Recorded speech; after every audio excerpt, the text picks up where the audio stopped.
Live from the WCTV studios, this is Eyewitness News at noon. Coverage you can count on.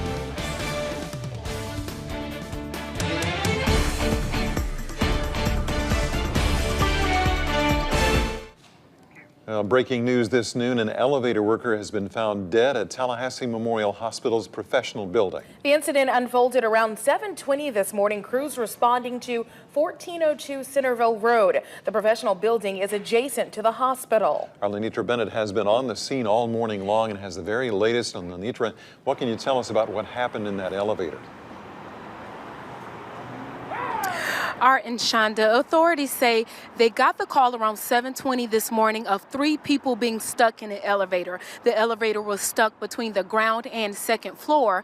Some rescuers came. They were able to just pry the door open, and we're told those 3 people were able to get out with no problem, no injuries, but it was an elevator worker who was found dead. Apparently he was already there responding to a request of working on the elevator, and we're told he was found dead inside of the shaft. At this time, authorities have not been able to release how he died as far as being in that shaft. They say that the Tallahassee Police Department will be taking over this investigation, but earlier the Tallahassee Fire Department, along with the special task force, they were all here trying to rescue that worker. His name or any information has not been released at this time, and we will have more later on Eyewitness News. Right now there's only a couple of cop cars still out here, but before this scene was filled with fire trucks and ambulances. I will have that video to show you later on WCTV, but right now we are told that one worker was just found dead. The area just cleared out of this incident. They were able to finally find him after hours of searching and recovering his body. We'll have more details later on Eyewitness News. For now, guys, back to you. Thank you very much, Lenitra, reporting there at Tallahassee Memorial. Appreciate that. Well, a man is dead after a plane crash in Decatur County. This happened Thursday evening around 6:45. That was last night at a landing strip around Eula Mills and Boutwell Roads. That's about 15 miles northeast of Bainbridge. The Decatur County Sheriff's Office says they found the plane with the pilot dead inside. The man, now identified as 50-year-old Donald Anderson. Thankfully, there were no flames or fuel leakage. Deputies say Anderson's death will be difficult, though, for the entire community. He was well known in the community. He was also a local business owner. A bunch of us knew him personally at the sheriff's office. I mean, it makes it a little bit harder, but we stay professional. We try to treat them all with the same amount of respect. Well, the area where the plane crashed is actually owned by Anderson. The FAA is taking over the investigation to determine the exact cause of that crash. 12 men now under arrest after they were caught in a child sexting operation. Operation Cupid's Arrow led to their arrests. Well, 5 of them from Tallahassee. They range in age from 21 to 70. The FGLE says the men chatted online with officers posing as teens, some of them sending or asking for lewd photos. They're not going to stop. Unfortunately, the internet and these chat rooms only make it easier for them to prey on our children because they are vulnerable and they're susceptible to these communications, and they get caught into the communications thinking that it's somebody else. Leon County Sheriff Walt McNeil is calling the sting a great success.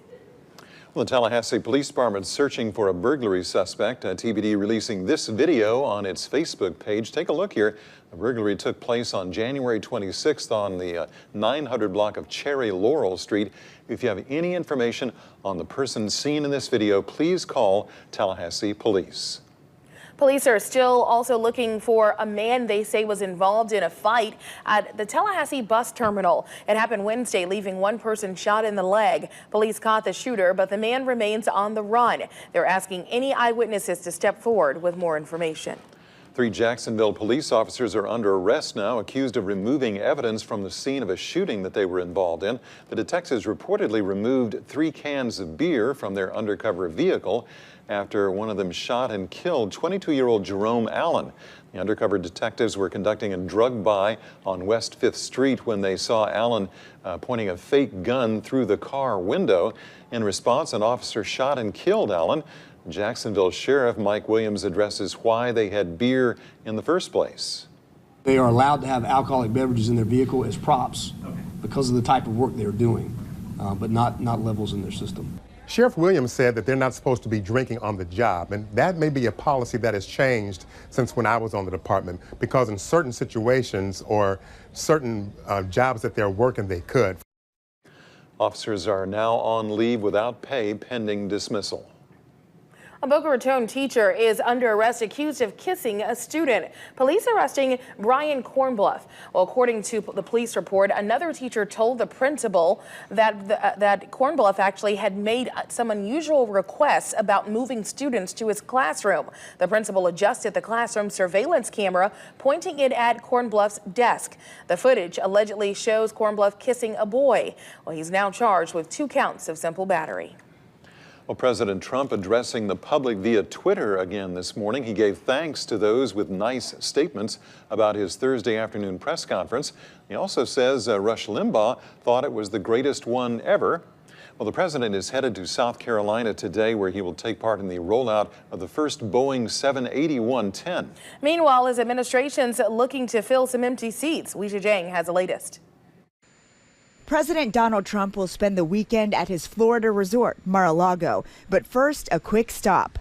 He will be on hand for the unveiling of Boeing's new 787 Dreamliner. More than 7,500 people work on the plane at the plant in Charleston, South Carolina. The president still needs to find a new national security advisor to replace General Michael Flynn. His first choice turned down the job offer. Retired Admiral Robert Harward issued a statement saying his family could not support the 24/7 demands of the job. But CBS News has learned Harward turned down the position because the White House wanted to dictate who could be on his staff. White House Chief of Staff Reince Priebus denied that claim on Fox News this morning. And the family didn't sign off. That's all it is. President Trump will likely win the battle to have Oklahoma Attorney General Scott Pruitt to be his new Secretary of the Environmental Protection Agency. Democrats called for a delay in Pruitt's confirmation vote to give the Senate time to review thousands of emails between Pruitt and oil, gas, and coal industry executives. But Republicans say the vote will go on as scheduled. Weijia Zhang, CBS News, the White House. The White House also announced that it spent several hours Thursday night working on an Obamacare replacement and hopes to have it unveiled in March. In your consumer news, AT&T is getting back in the game by once again offering unlimited data. The nation's second largest carrier announced Thursday customers would no longer be required to have AT&T's DirecTV or UVerse television service to get unlimited data. The new unlimited offer will include HD video, but will not allow users to use their phones as a mobile hotspot. It costs $180 for 4 lines and is available starting on Friday. That will be today. Well, starting March 1st, Delta Airlines is offering free meals. It's for passengers on transcontinental flights between New York's JFK, Los Angeles, and San Francisco. Delta will also be adding free meals to other longer domestic routes, too. The meal offerings vary by the time of day. I hope they're tasty. Let's but I'm hope. betting that Maybe not. All right, well, many people apply for jobs and have a hard time getting a reply back. But a 7-year-old girl might have just secured her future job, like way in the future. Chloe Bridgewater wrote Google a letter saying she wanted to work for them. The letter said she wanted to sit on beanbags and go down slides. And she also told them why she's qualified. She told them she likes playing games on her tablet and is excellent in math. To her family's surprise, Google's CEO responded back telling her to follow her dreams, maybe get back with them when she's had a little more education. Apparently, she saw them having a good time there at Google. Yes, yeah. And wanted part of that. She's like, I want in on it. A paycheck for go. sliding down. Can't blame her there. Yeah, good stuff. It's probably not all they do there. No.